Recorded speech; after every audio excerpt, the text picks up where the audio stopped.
tell you how good it feels to be back here.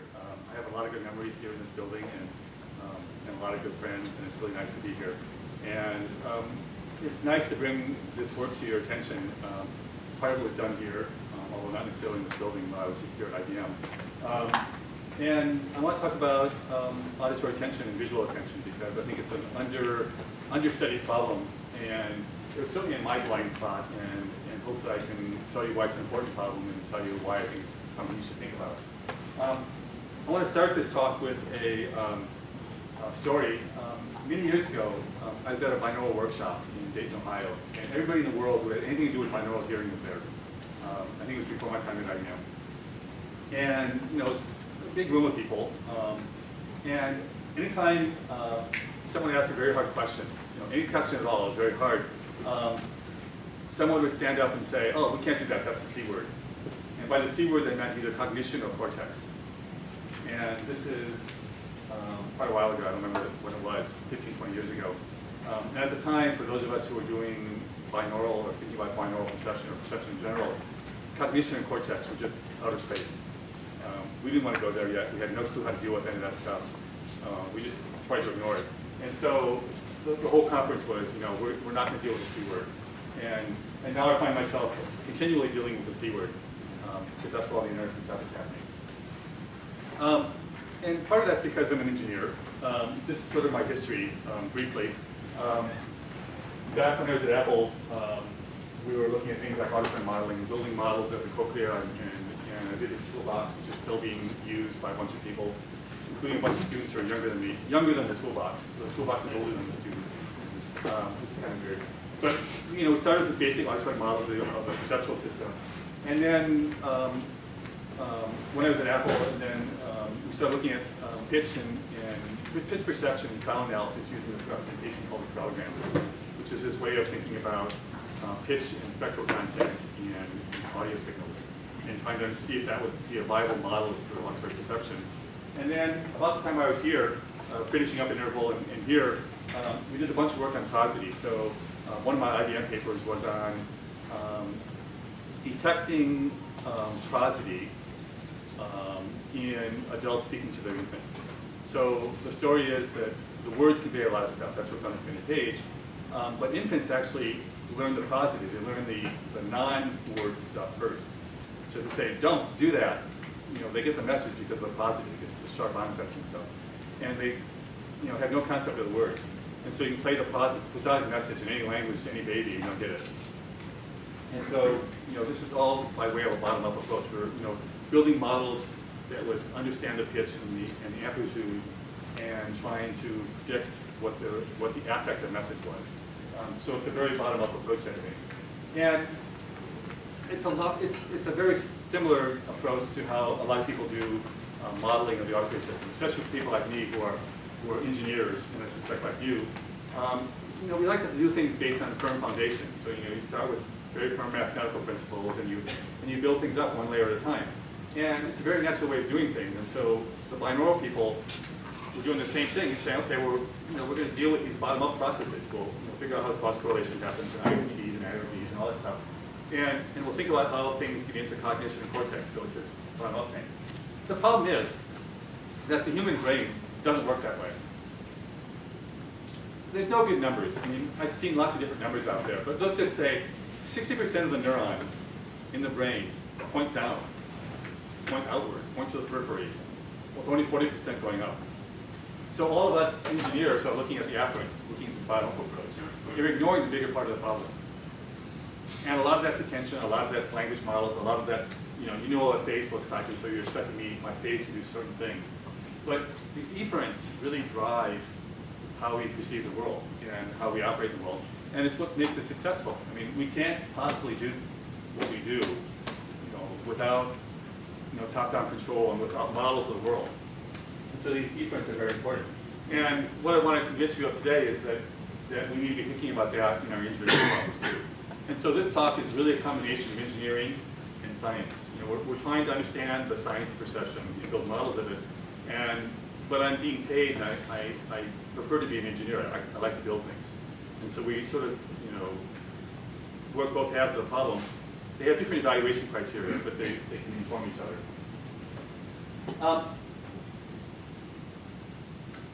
A lot of psychologists or neurophysiological people don't think about it this way, but I think it's easier to talk about it this way, and so I want to define my terms. For me, top-down attention is what you're doing now when you're listening to me. You're attending to me. There's some process in your brain that says, I'm here, I want to hear this talk. You're trying to attend to me. You're trying to ignore any other sounds in the environment. And so that's what we call top-down attention. It's driven by your needs. It's driven by your experience. Language models are a good example of this. You expect me to speak English, and so there's this top-down control of the speech recognition system. As opposed to bottom-up saliency, which is what happens when I do this. So, the sharp, onset is a bottom-up signal that says, maybe you should pay attention to this. And it's wired to our brains. If something happens that's unusual, it doesn't fit our expectations, the bottom-up system says, oh, maybe I should pay attention to this. So, just for convenience, I'm going to define it in this very clear term. Psychologists blur the line a lot, but I think it's easier to make it very distinct like this. And this is important for things like the cocktail party effect, which is this ability to understand speech in multiple people speaking. And I'll talk about for IDAs for speech recognition and some stuff on EEG decoding. So this is what I want to talk about today. Please ask questions if there are any questions as we go, or I can answer things later. I want to talk a little bit about motivation, why we care about this stuff. I want to talk a little bit about the model, how we do it, which I guess I've already talked about a little bit. And there's two primary technical contributions to what we're doing today. One is we want to use eye gaze as a measure of attention to improve speech recognition. So when I was at Microsoft, we were trying to make speech recognition better, just like the folks in Yorktown. And my contribution was to look at eye gaze as an attention signal to improve that. So I'll show you some results with that. And then the other thing I want to talk about is some work that we've been doing in Telluride this summer, well, over many summers, this summer with the True North people, on using EEG signals to decode auditory attention. So eye gaze is easy, you can see where my eyes are pointing.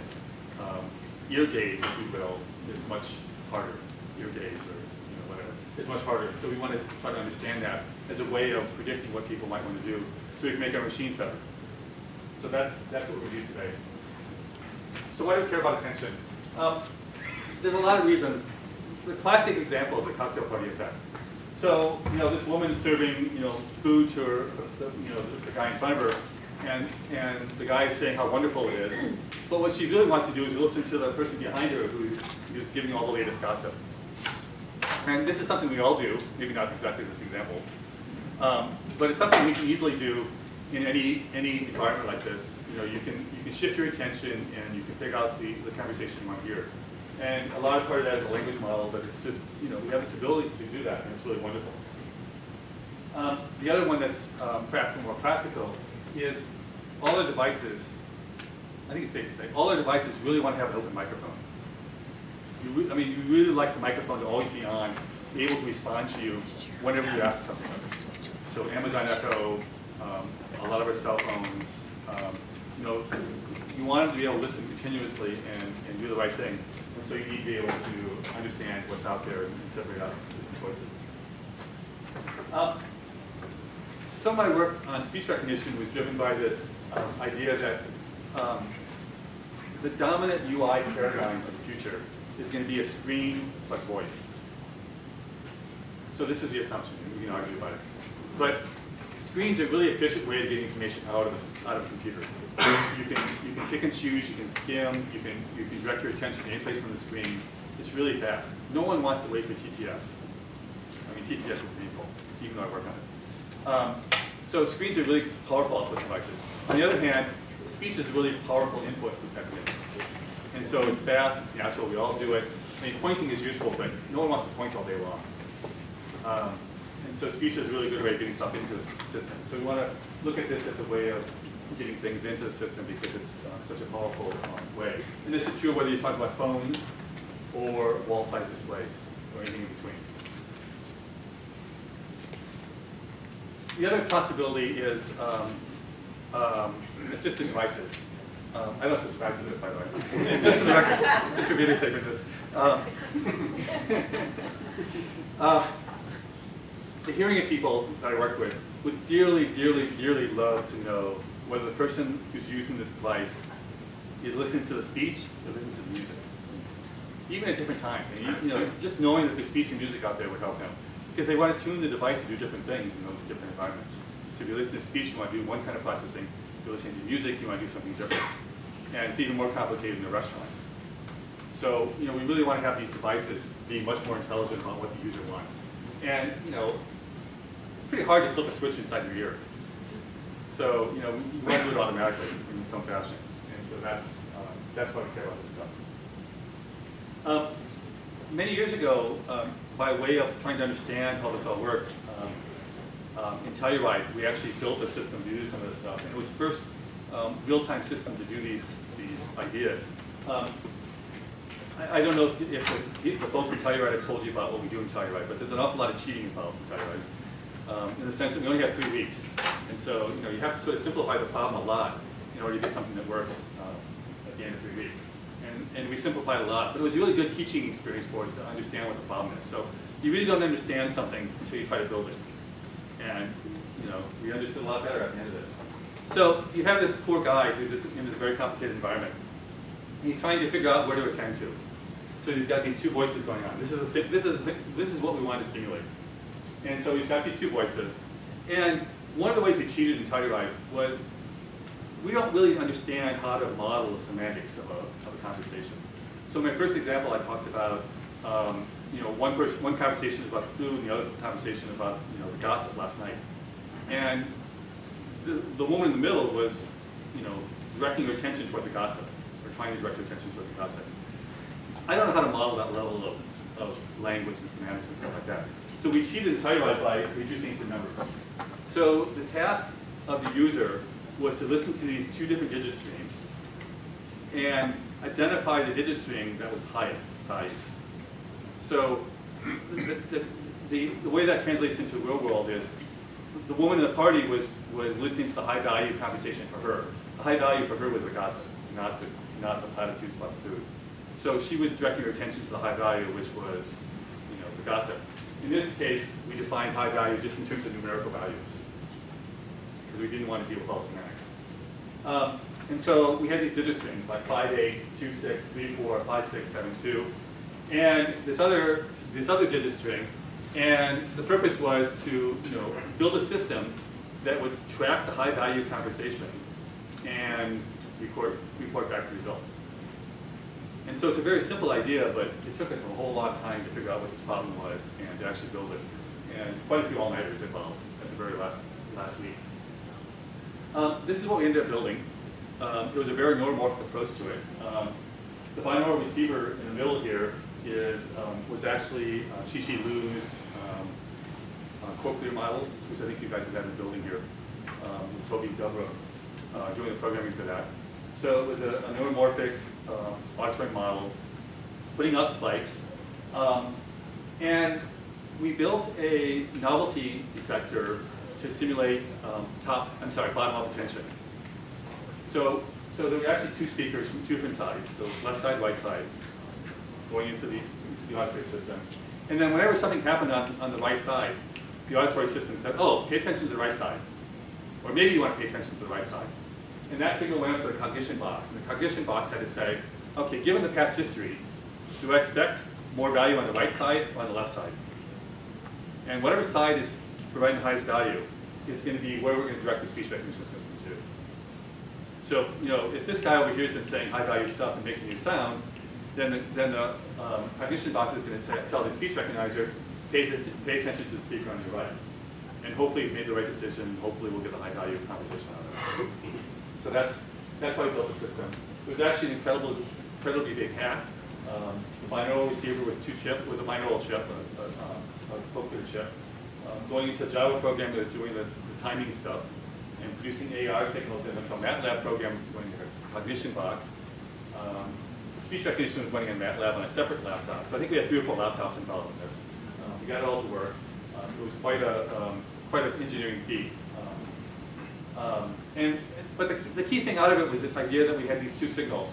On the right-hand side of this figure, we had the salient signal, something salient. Maybe you want to pay attention to it. And the right-hand side is a signal saying, top down, pay attention to the left to right side. So it was great fun to do it, and we got a paper out of it. And more importantly than that, we have a way of talking about attention now, which I think is very natural and easy, and so that makes it fun. This is the kind of results we got. The top plot here is showing a picture on the vertical axis of left versus right. So the up and down checkerboard thing on top is, first there's something on the right side, then the left side, the right side, the left side. It's bouncing back and forth. We didn't have a very good model of auditory salience. We thought we did. Turned out the science was all bad. So if there's anybody looking for a good problem, auditory salience is still a problem out there. We just use a simple onset detector. So the blue and green lines there are showing when there's activity starting on the left side or the right side. So the blue and green lines in the middle there are saying, pay attention left, pay attention right, bottom up attention signals. And then what's shown in the bottom there is the actual speech recognition output as a function of time. And so the way you read this is 5, 6, 3, 5, that's probably a mistake, 6, 5, 8. I forget what the right recognition results are for this one. One of the ways we cheated was that the last digit of the sentence was always an even number. So again, we're cheating. So it was always an odd number followed by an even number. So that's how we could tell when any of the other ones was done. And the decision rule, the cognition rule, if you will, again, really simple, was if you're thinking about where to attend to, so you get a signal saying, maybe you want to pay attention over here, look at what you've recognized so far. And if the sentence you've recognized so far has a high value, so if it's 5 or higher, then stay where you are, don't switch. But if you haven't received anything, or if you've received a low value so far, like a 1, go ahead and make the switch. And it's a very simple, it's incredibly simple. And you can imagine all sorts of things based on history and things like that. But in this case, this is a placeholder, a box filler. And so that's what we call the SMART rule. This is the performance. Let me walk you across it. We call the version that switched attention all the time the ADHD version, which I was told was not a polite way of saying it. So distracted is a better way of saying it. So every time something happens, you switch attention. That's distracted mode. And you get a very low performance. And you do this thing called the SMART, where you actually try to figure out whether you're getting something high value or not. You get a lot better performance. And then when we add a time constant saying, well, keep paying attention to something that's high value and don't switch immediately. So it's sort of the opposite of distracted. We get this very high performance. So we're doing very well at this task. And again, it's a made-up task, but it has all the right boxes. And so we think that's a very important contribution to the literature and to our understanding of how it works. I took a detour through Microsoft research and had a lot of fun. And my task there was, I was part of the speech recognition group. And there's a lot of good people doing speech recognition, but I was really interested in the higher level problems, prosody and things like that, and attention. And I want to talk about some results we had with how to use eye gaze to improve speech recognition. And Dave Beamer was here long before I was doing this problem, so I'm happy to come back and tell you that I learned all this stuff from you. So you can tell me what I did wrong. There's lots of different ways of getting information from a system, from a person about what they're doing. You can point at the screen, and I guess I should do this from the screen here. So we actually implemented this, and we had a person sitting in front of a screen and both looking at the screen and pointing. And we actually had our time with the subjects because no one wants to spend an hour pointing at the screen, or having a half hour. So, pointing seems like a really natural thing, but it made our subjects very unhappy. So it's not the best solution. In this case, we use a Connect to get the finger location. And Connects, it's a hard task for Connects because there's not many pixels at the end of a finger. But we got data, so that was useful. We had an implicit signal from the eye gaze. So using Tobii or lots of other devices out there, they're very cheap. The cost of goods is probably $5 now, because it's an LED plus a camera with the IR filter removed, plus a CPU and a phone. So it's very cheap to get the data out. And, but there's no implicit signal in this, no explicit signal. So you're just looking at this. And you know, the red dot, if you can see it, is the eye gaze. And you know, they're not pointing with your eyes, but we're using the information that what they're looking at to improve things. And I'll talk about that in a second. And finally, in a lot of situations, especially large screens, getting eye gaze information is hard because it's so far away. So you can do it if you have a foveated camera, or if you have a camera tracking the user. It's expensive, it's hard.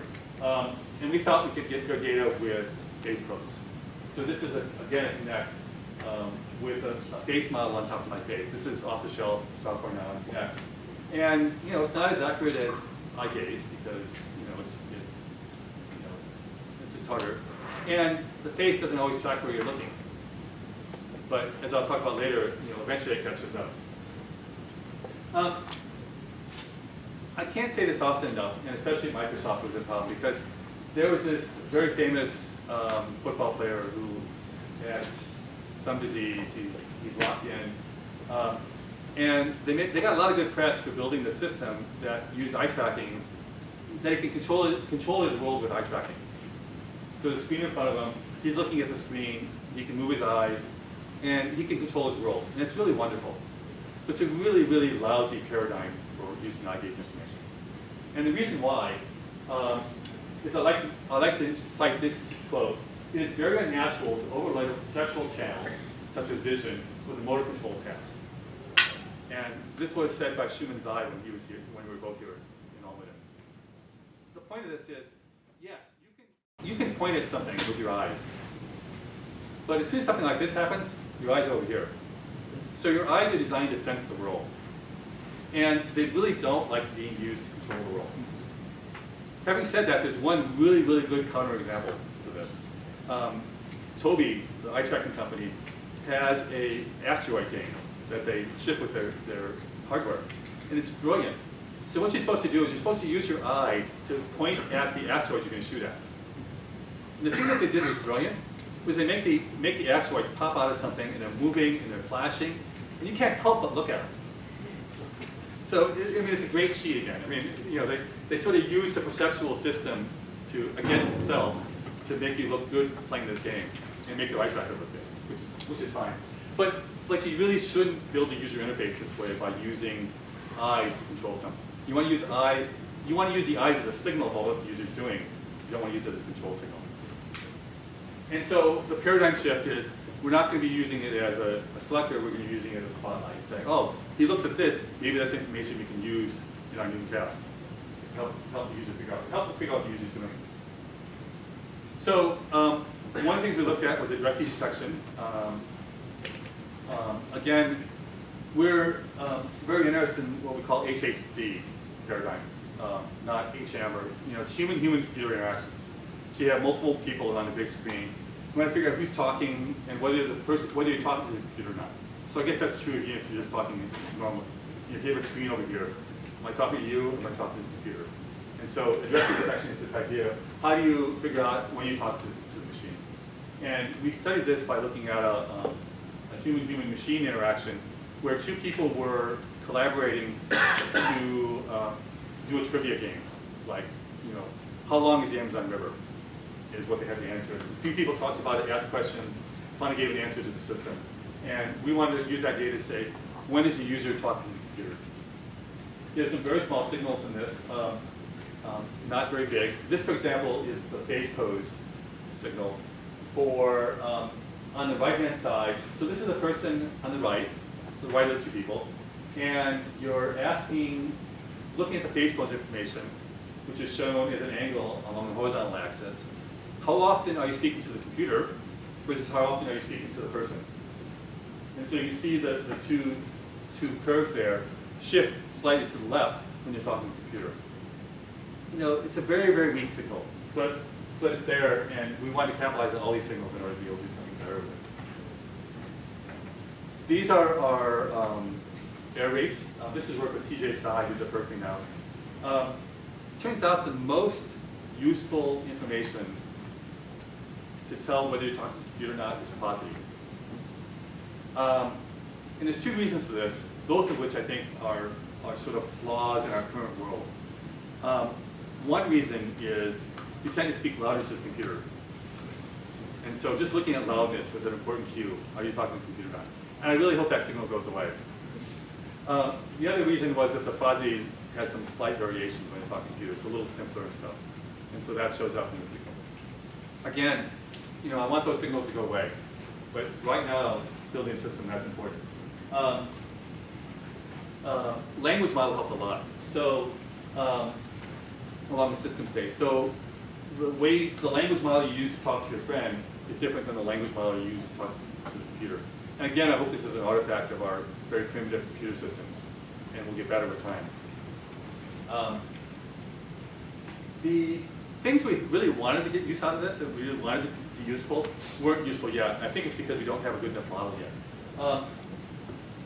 Visual phase pose information we thought would be really good. And it turned out, again, this is a hardware limitation. The Kinect just doesn't have very good models in the sideways phase. So the Kinect model is built for looking at the screen. It does a really good job if you're looking at the screen. It does a really lousy job when you're looking sideways.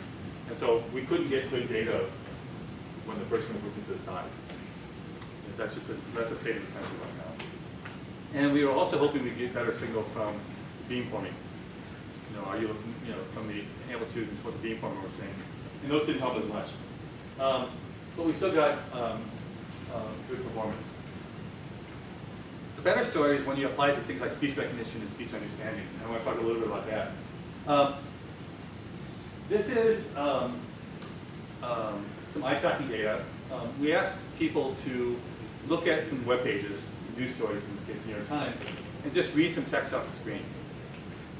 So we don't know what they're going to read, and but we have some eye gaze information, and we have the acoustic signal.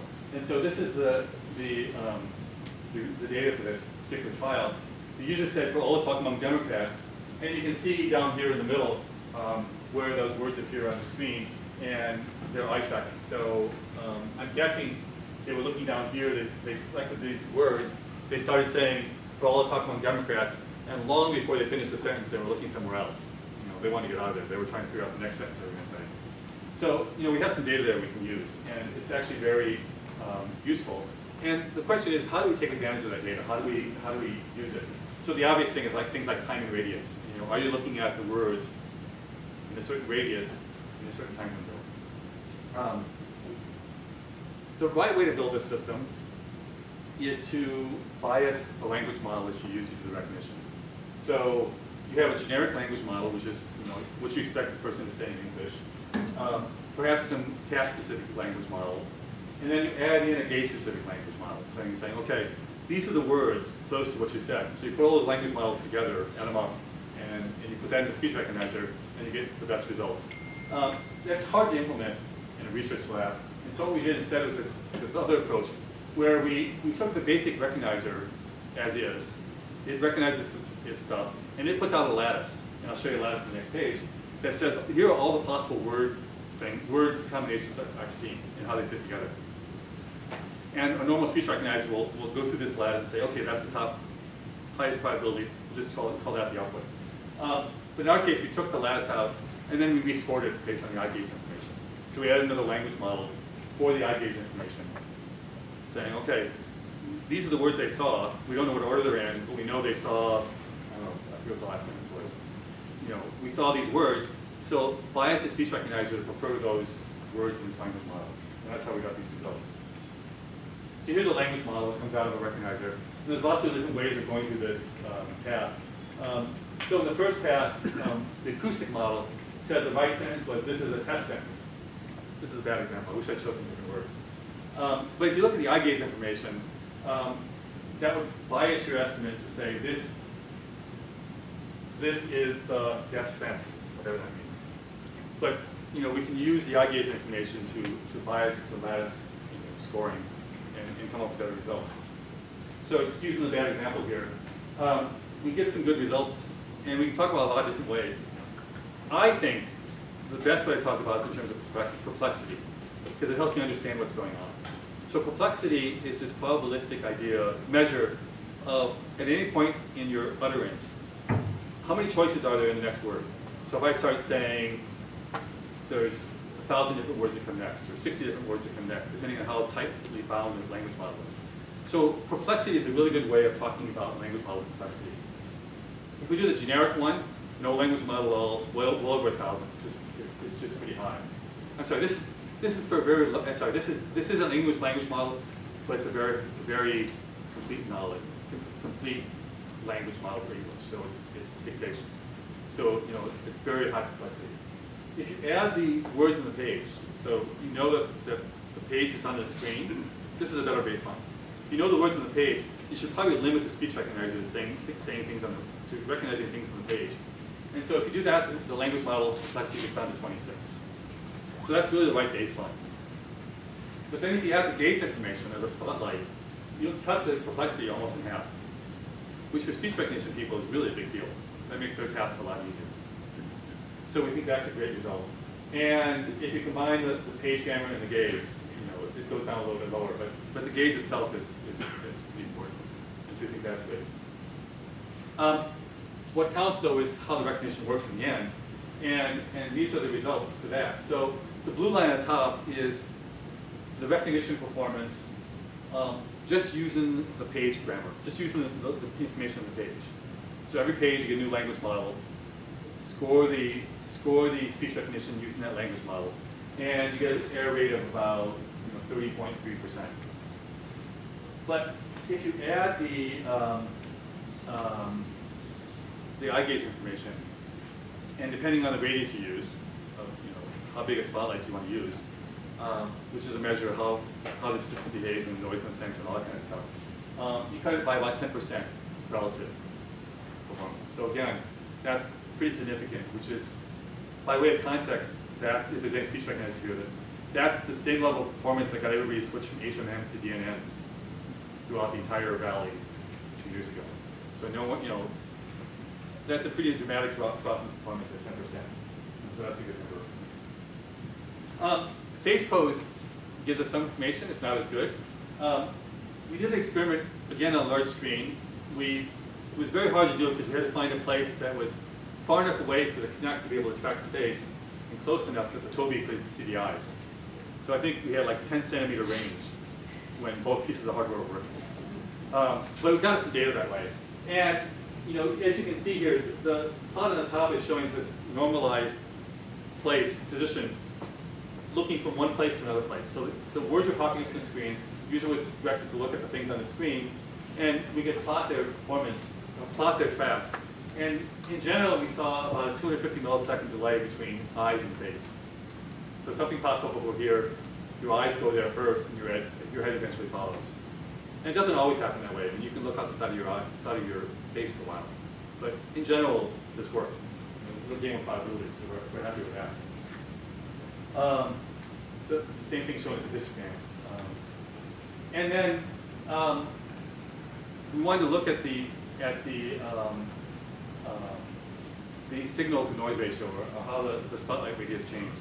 So when we did the eye gaze, we had a spotlight, which is fairly narrow because eyes are foveated pretty well, and that works pretty well. But with face, you're looking anywhere, and your eyes are going anywhere, so we had a bigger radius. So, in general, the radius we had to use for the spotlight doubled in size. But the good news is that complexity only went up by about 30%. So, we were talking about a factor 2 cut in performance, a factor 2 complexity reduction using eye gaze. Now we just went back about 30% or so.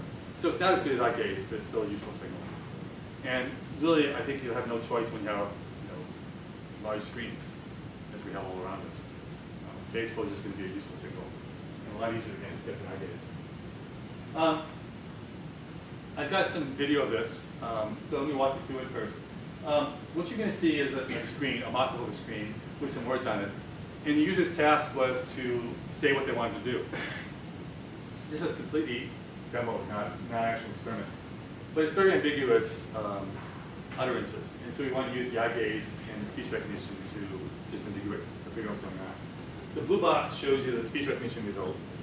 So just using speech recognition, that comes up with a result. And all these cases, and it's a demo, all these cases, the eye gaze was somewhere else. So it shows one thing for speech, language acoustic model, and another thing when you edit the language modeler. So hopefully this will work.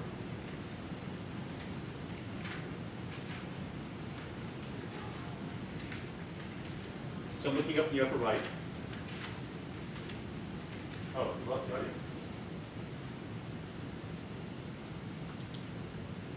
That worked earlier. Okay, I'm sorry. So, it's not as compelling without the audio, but you can see real life tracking data, and you can see the eyes looking in one place, and I'll tell you that the video was set up so that the audio will always show the wrong thing, or at least shows the one that wasn't where the eye gaze was. And so you can make that, that trade-off between, do you trust the voice or do you trust the eyes more? And that's a parameter you can set. And then the final part of the pipeline is speech understanding. So first we have to look at, are you talking to the computer? The second part of it is, what are the words? The third part of it is, what do the words mean? And that's the speech understanding part of it. And there's also a component of eye gaze in that too. I'm not a speech understanding person. I work with someone who is, though, do like a tiny tour. Again, same problem. We want to know what the words mean. If a person says, I want to go to Des Moines, you've got to figure out that what they really want is to essentially fill in the word Des Moines in this box on the screen that says, where are you going? So you have to take the English utterances that are recognized hopefully correctly, translate that into a real action on a system, which is often filling out a form on a screen. The primary way of doing that is to look at the actions you have and see if the words that were spoken are similar to the actions you have.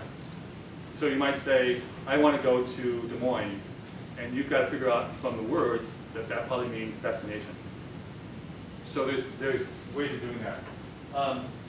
The other approaches that I want to talk about today, in this respect, are based on pointing, either eye gaze or face pose.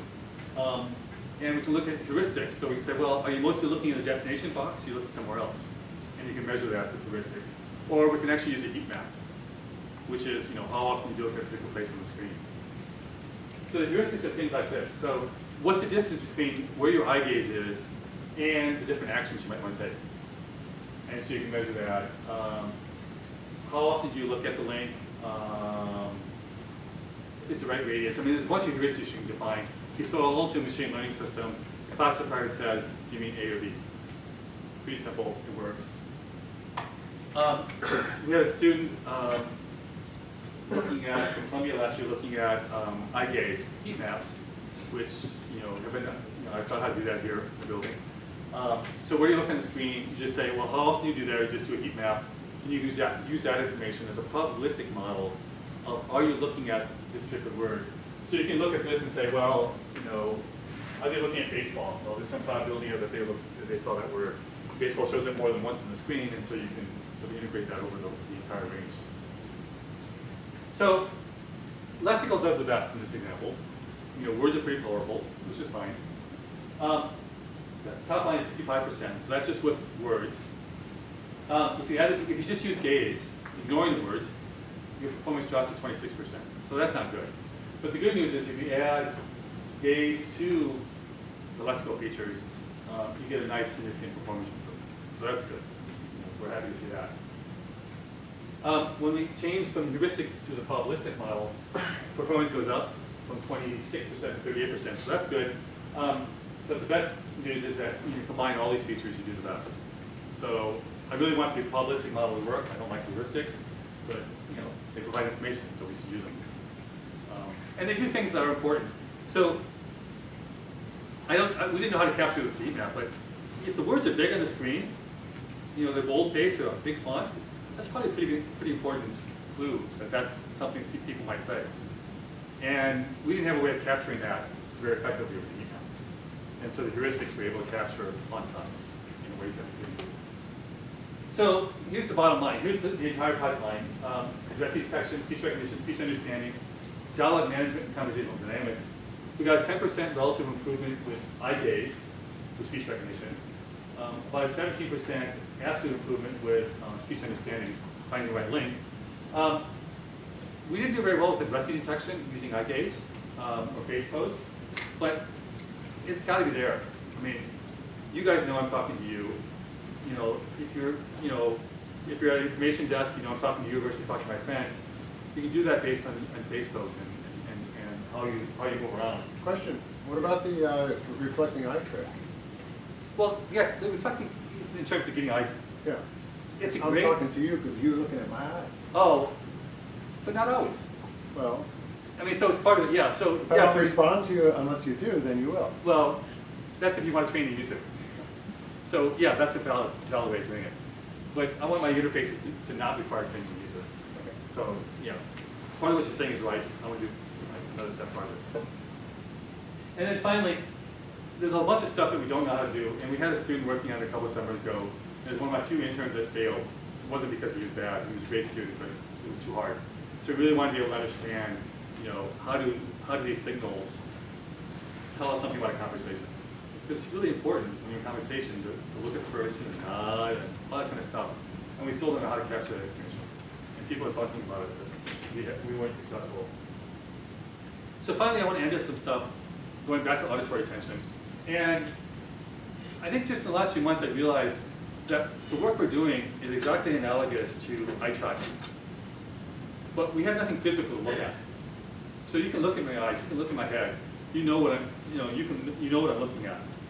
There's some caveats, and in fact, time I'll tell you about an important caveat to that. We have no external signal on attention, auditory attention. I have no idea what you're doing. Maybe if you nod your head, but in general, we don't know what you're listening to or what you're paying attention to. And so we did a bunch of work in Telluride over the last few summers. It's continued elsewhere, but a lot of the work was piloted in Telluride, and I think that's really a good thing about Telluride. A lot of people do BCI, brain-computer interfaces, with EEGs.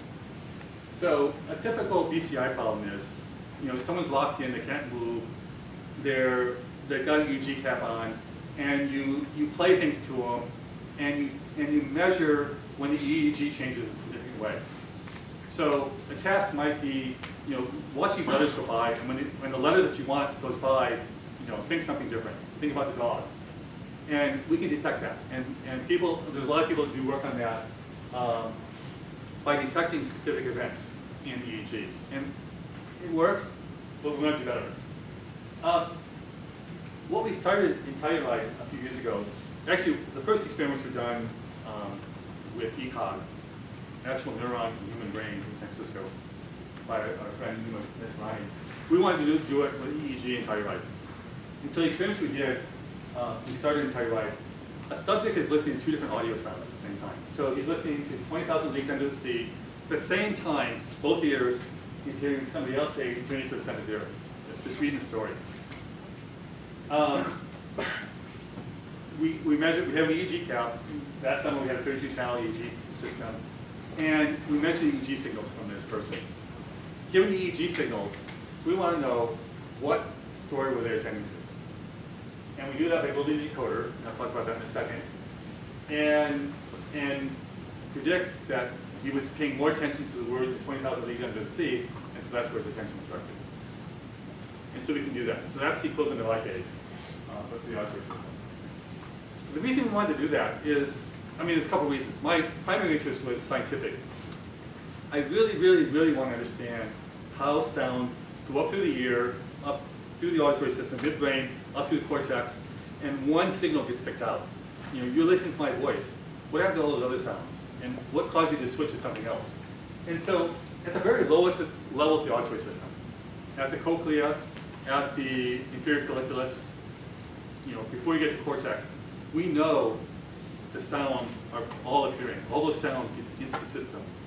And at some point, some magic happens, and one goes on, and the other one goes in the trash can. And I don't know what that looks like, and I'd really like to know. So I've done it this way in terms of just stopping, but you know, we don't know. And so this is one experiment to try to do that. You know, where does the signal stop? What's going on with it? How does this shift? How can we do something more intelligent with it? So this is the schematic experiment we did. Two speakers, acoustically mixed in the sense that they're both in the air.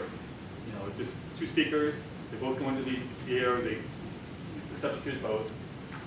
Actually, in our experiments, they're both male speakers, making it a little more challenging. Into the ear, into the brain. And then the subject's being told, attend to speaker 1 or attend to speaker 2. And we can build these EEG decoders and determine how it works. One of the outcomes of this summer's workshop in Telluride is we had all, actually I should say something here. So this, sorry, as I'm saying this, I realized I should have forgot a slide in here. There's a lot of people that do EEG work by playing the same stimulus over and over again. So they play beep, beep, beep, beep, beep, beep, beep, and they record the response. And then every once in a while, throw in a boop. And by doing lots of averaging, they can get a really good representation of what the response to beep looks like. And a lot of EEG experiments are set up in the way that they average out the beeps to the response, they average all the boops, they just compare where the bumps are. And a friend of mine, I probably shouldn't say this on video, a friend of mine describes this as chronology, which helped me understand a lot about where it came from, why it worked. And they're essentially looking for where the bumps are moving. And we want to do something different. We actually want to build decoders. So we want to be able to say, here's some input, here's an EEG signal. We want to predict the input from the output. So here's EEG, we want to decode it. We want to figure out what was actually going into the system. We can't do that perfectly, but we can do it with better than average chance. And so one of the things that has happened over the last few years, and I think Telluride is our Telluride group has sort of crystallized this, is this interest in decoding signals. And so one of the things we're doing, based on last summer's work, well, 2 months ago, is we're putting out a coding toolbox that lets us take EEG signals or MEG signals or ECOG signals and turn it back into the original audio at some level of performance. And this is how the system works. 2 speakers going in, or whatever you have going in, EEG cap, we get EEG signals on the right-hand side. We can go through 2 different kinds of machine learning systems, either a linear regression or deep neural network, and get back out a representation of the original audio. And that could be intensity, this is what's been done in the literature so far, MCC or spectrograms. There's lots of different ways of representing the signal, but they're all pretty primitive. And then we do a correlation between what we predicted and what the original input signals were. So at this point, this is what we're predicting users listening to or attending to, and these are the 2 inputs coming in. And we just compare the 2 and see which one has a higher correlation. So those are the kind of experiments we wanted to do, we have been doing for decoding attention. These are some results. Again, these were piloted at Telluride, but these actual results were done by Ed Lawler and his students at Trinity College in Dublin. We can do pilots at Telluride. We can't do serious scientific experiments there. But it was neat that we could do the pilots at Telluride, and he had the data to show it for real. So this is decoding accuracy. Subjects listening to 2 people. He's told to listen to one thing or the other. And well, we don't know that. I mean, we don't tell the system that. And then we're trying to predict which speaker the subject is listening to. And this is for 40 subjects, sorted in order by their performance. So one subject we do very well with. For most of the subjects, we can do very well above chance, the blue lines, are our ability to tell if the user was listening to left side or right side, or speaker A or speaker B. So we thought that was really great. That's really wonderful. The red line is harder and is lower because that's our ability to predict what they're not listening to. So in that first diagram I showed you, they are going way up for the attended and not so high up for the unattended. The blue line is for the one that's they're listening to. It's all going all the way up to cortex. They're thinking about it. They're motion responses based on that. The red line is one that goes up and who knows where that other data goes. So we can still do the task with the unattended, just not as well. So we thought that was pretty amazing too. It also depends on how much data you have. So with on the order of 10 seconds of data, for most subjects we can do pretty well about chance with 10 seconds of data. But if we had a full minute of data, blue line on top, then we can do all but one of the subjects really well. So it's a very weak signal. Correlations are 2% sometimes, maybe 5 or 6% this last summer. So it's a hard task, but we can do it. Well, it's really surprising. This was not done in Telluride. This was Ed's contribution. Our ability to decode attention correlated with people's performance on the task. This just blew my mind when he told me about this result. So we can look at Flick, decoding this task, and we can build a decoder for click, and we're going to do better or worse on click depending on how his brain is folded and things like that, but also depending on whether he's actually doing the task or not. And it turns out that our ability to track click's attention tracked his performance on the task. So it's just amazing to me that not only so there's two factors. One is this physiological parameter in terms of his brain folds. The other is how serious he is about the task, and we could actually see that in the attention data. So that was pretty cool. This is kind of monitor student thing. We saw it correlate. But yeah, it's pretty amazing. Train the machine learning on individually for each subject? We did it both ways. So these results were subject specific, and performance went down a little bit when we did averages. We built a model for everybody and applied to each one individually. I mean, keeping training and testing separate. So I didn't quite get that. Are you training them supervisively? Yes. So it's a supervised approach. So I mean, the ideal way we do it is we play sounds to the subject, just one sound at a time, and then record the EEG, and then build a model that predicts that one sound. But this summer, Sahar Akram has been doing it using a generic model, and then building a decoder that does with two speakers at once. We can decode which one's speaking. But it does also provide. I'm going to skip this. I don't like this kind of thing. So this last summer we had a lot of fun. Again, 3 weeks. We had a bunch of projects going on. One thing we looked at was things like, does decoding speech and music differ? So there's anecdotal evidence that suggests that decoding music is very hard. There's a hypothesis that we're not actually decoding intensity or decoding the entire space spectrum. All we're decoding is silence. So when I'm speaking, there's silence often for that.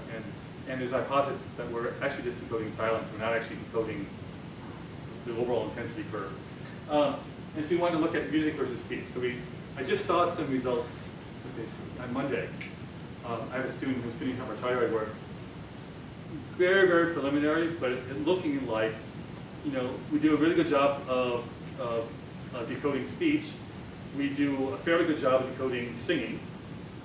And when there's accompaniment, performance went to pieces.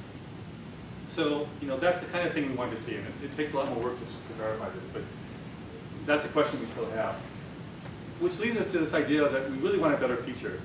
Most of the work that's been done so far, a few exceptions, has been decoding intensity.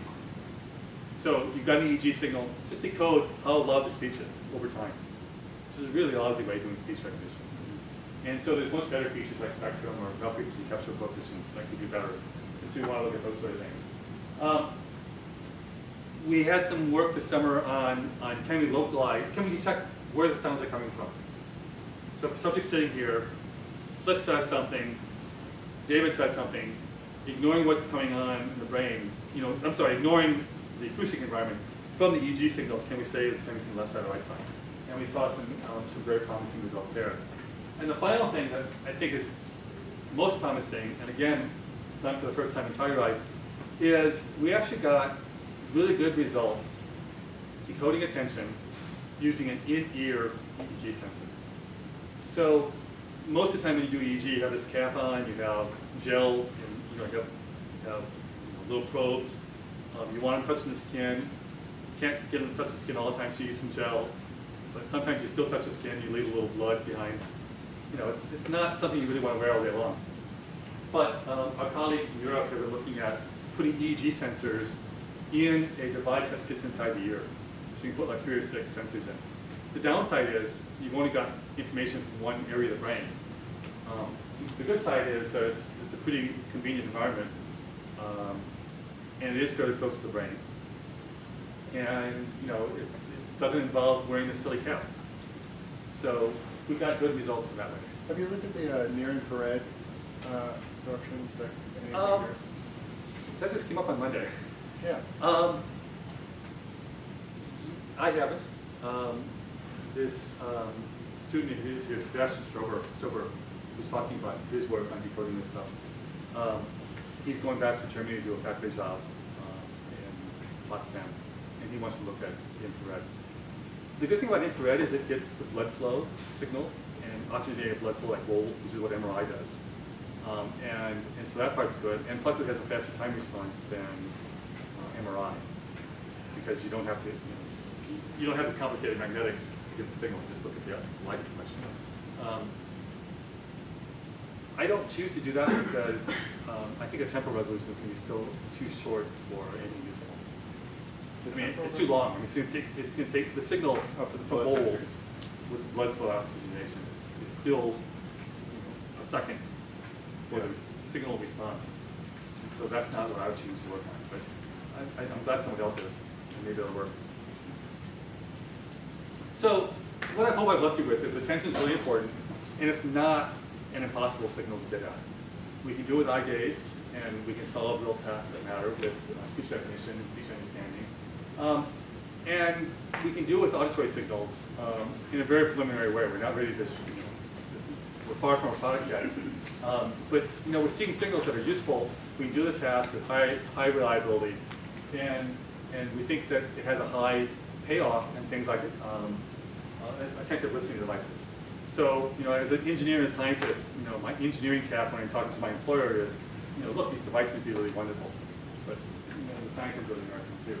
And we're seeing promising signals with linear sensors, and so I think that's really quite encouraging.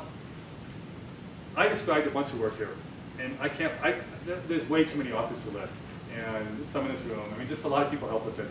But the primary people are the people I work with at Telluride. And Ed Lawler, Chiao, and Alon, and KCB are sort of the faculty that are sort of spearheading the primary efforts. I mean, there's a lot of faculty coming through that I'm not listed here, but I want to make sure I thank those guys. Brain Vision has been very good at loaning us EEG equipment for the last 4 years. Sight unseen, I've never met these guys. But they're very nice, and they say, oh, here's $50,000 of equipment. Where do you ship it to? But it's been very nice of them, and they've been very supportive, including some really harebrained ideas that they were willing to listen to. Our harebrained idea for this year's performance was to decode EEGs in real time. So it was a classic Telluride experiment. It didn't work in the end. We didn't have good enough signal. But we had all the software working, and we had 4 people under caps at the same time. And we pulled the plug about an hour before the show because we weren't getting good enough results. But Brain Vision was good enough to tell us how to get 4 EEG signals at the same time. Four people with EEG signals at the same time. And so they've been very good. And I should say Microsoft was a primary supporter of all the speech recognition work. And so that was very good too. So thank you very much.